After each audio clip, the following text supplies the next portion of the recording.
Hey girlies, it's Augusta. Welcome back to my channel.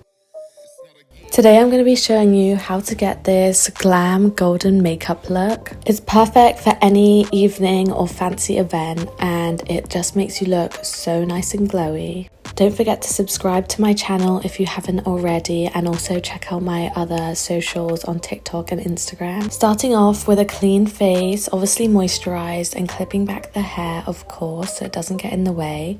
Then you're going to want to take some masking tape or a gentle tape, rip off a small piece and stick this lightly on your arm. Then apply this to the corner of your eye as shown, just by the edge of the eye and the tip of the eyebrow. Once you've done both, make sure they're both at even angles. Going straight in with my Naked X Robin Eisenberg palette for eyeshadow. This palette is perfect because it has such a wide range of colours, but I'm going in with this orangey peachy shade and nude brown in the crease of my eye.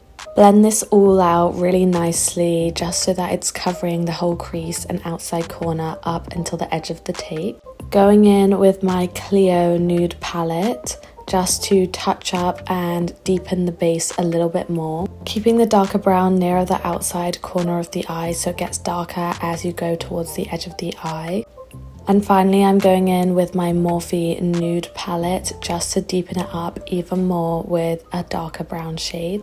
This is really going to give that sultry glam look and complement the gold eyeshadow that we're going to move on to now. Using the other side of the brush from my Robin Eisenberg palette and taking this white gold shade all over the lid of my eye.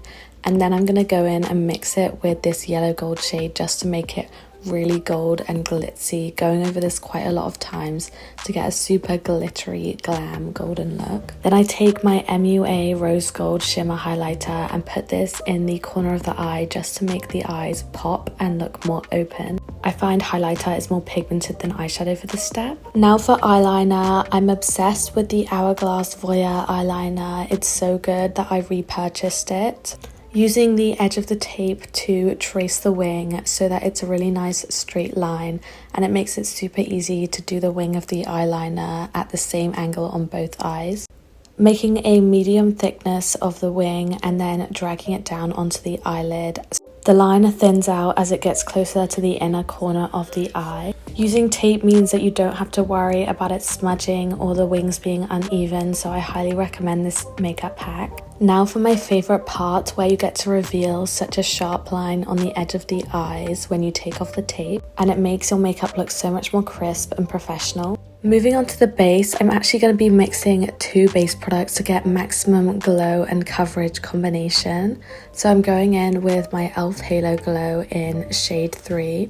I love to draw cute little hearts on my cheeks because it just makes doing my makeup more fun and also is the perfect amount of product. Then I'm going to mix it in with the classic Airbrush Flawless Filter from Charlotte Tilbury in shade 3, just using a small drop because this is super full coverage.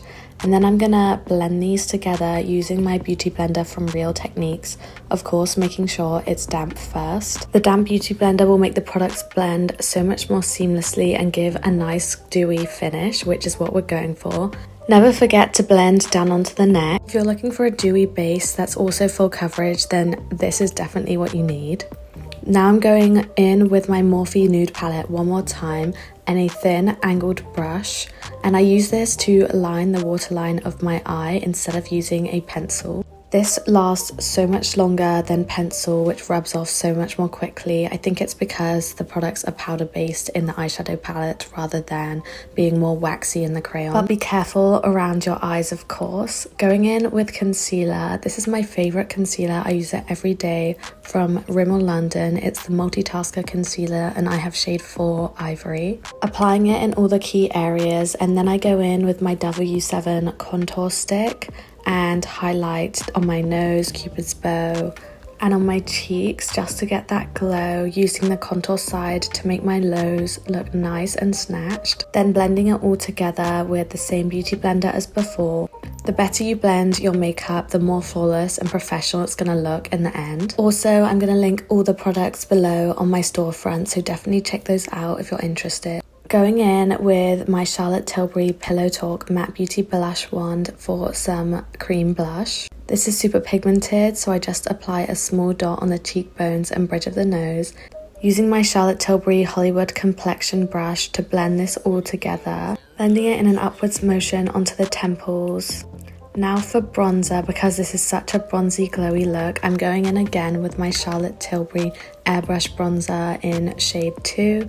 And my Real Techniques brush, blending this in a 3 shape as Kim Kardashian says herself, in broad motions and broad sweeps, just so that it gives a bronzy glow all over my whole face. A hack is to bring the bronzer down above and below each collarbone to make your décolleté look just as glowy. And I use an eyeshadow brush just to contour the nose with the same product, as well as dragging a tiny bit of eyeshadow underneath the eye to mirror the depth of the eyeshadow on the upper eyelid. For powder blush, I love the Hourglass Ambient blush in shade Luminous Flush. It gives such a nice pinky red shade and also has a little bit of shimmer to it to give you some glow. So I don't need any powder highlighter on the cheekbones, but I do bring powder highlighter going back in with the MUA shimmer highlighter on the Cupid's bow, bridge and tip of the nose, and just going over the inner corner of the eye one more time to make it really pop, as well as bringing it down onto the collarbones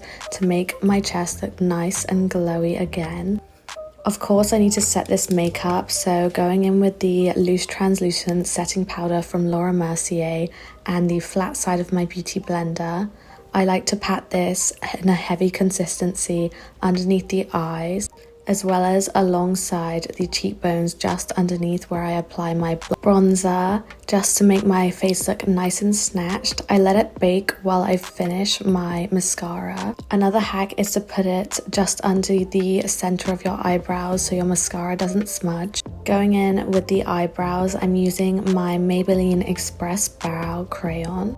I just lightly underline the center and then fill in the tip and the arch of the eyebrows so they look nice and high arched, keeping it nice and light so they look natural, and brushing it through with a spoolie to even out the product distribution. Of course, I need to set those brows in place using the NYX brow glue, such a staple in my makeup routine, brushing them up and out to the side as I get closer to the end of the eyebrow. Then taking a flat brush to flatten out any spikiness and shaping the brows. Obviously everyone's eyebrows are different, so this step usually varies a lot from person to person. Always make sure that you're curling your eyelashes before you do mascara. I love the Tweezerman eyelash curler because it holds the curls so well. And then I love to go in with the classic L'Oreal Telescopic Mascara. It's been my go-to for ages and I always repurchase it because it just gives such nice volume and length to the lashes without looking clumpy. I don't know if it's just me, but mascara takes me the longest out of any step in my makeup routine. I'm such a perfectionist around my eyelashes, but it pays off because it ties the whole makeup look together so nicely. The powder helps the mascara not to smudge while I'm doing it.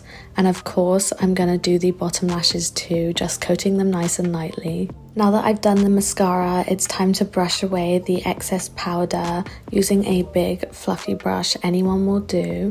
And this also helps blend the whole base together. For lips, I'm going in with my Kylie Matte Lip Kit. This is the liner, shade 808, and gently lining my lips, making sure to sketch rather than draw harsh lines. I usually line the bottom lip slightly overlined but similar to its natural shape, and then I line the top lip, tracing my natural lip around the sides but towards the center. I like to overline the Cupid's bow. This technique gives such a pouty look and looks more natural than overlining the whole lips. For the center, I'm going in with my favorite lipstick at the moment, which is MAC Cream Sheen lipstick in shade Cream Cup. It's such a nice girly pink and makes the makeup look a lot lighter because the eyes are very dark glam. Topping it off with my Kylie Gloss Strip lip gloss. This is such a nice gloss, perfect for day or night, and it's not too heavy, so it feels nice and light on your lips. I've just applied a lot of product, so of course I'm going to set it in place using my W7 Matte Fixer setting spray and topping it off with my Kylie Cosmetics perfume. But there you have it, the full golden glam makeup look. I hope this tutorial has been helpful, and comment down below your favorite step or technique you learned. Don't forget to subscribe. Any and all support is appreciated. Thank you so much for watching, and I'll see you in the next one. Bye guys.